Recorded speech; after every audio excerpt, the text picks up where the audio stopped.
In today's video, I'm going to teach you how to update Google Drive for desktop. Keeping your Google Drive app updated is essential for ensuring you have access to the latest features and improvements. Plus, as security enhancements are rolled out, your data stays safe.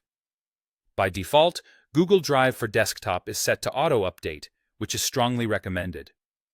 But if you want to make sure you're on the latest version or prefer to do it manually, you can definitely take a few simple steps to manage this process yourself. Let's get started. First, click on the Windows icon, which will open your Start menu, and launch Google Drive for desktop from there. This ensures that the application is running and you can access its settings.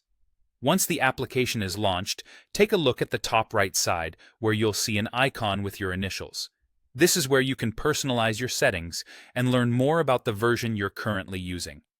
Click on that icon and then select the About option from the drop-down menu.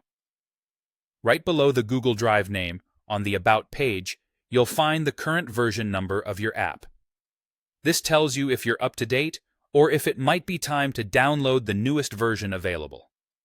If you're interested in manually checking for updates or ensuring you're using the latest version, you'll need to open your preferred web browser for the next steps.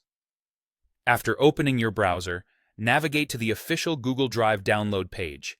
This is the official source where you'll always find the latest and most secure version of Google Drive for desktop. Look for the Download Drive for Desktop option and click it. This will begin downloading the most recent version of the application to your computer. Once the download is complete, locate the downloaded file in your system's Downloads folder or wherever your files are saved by default. Usually, it will be named something like Google Drive Setup.exe. Double-click this file to launch the installation process. During installation, your operating system may ask if you'd like to allow the app to make changes to your device. Confirm this step, as it's necessary for the installation to proceed. The installer will automatically overwrite your current version of Google Drive for desktop with the latest one. This means you don't have to worry about uninstalling your previous version. However, note that after the update completes, you might be prompted to sign into your Google account again to sync your files. And there you have it. Following these simple steps will ensure that your Google Drive app is up to date, running smoothly, and equipped with the most recent features and security measures. Thanks for watching, and make sure to keep your applications updated.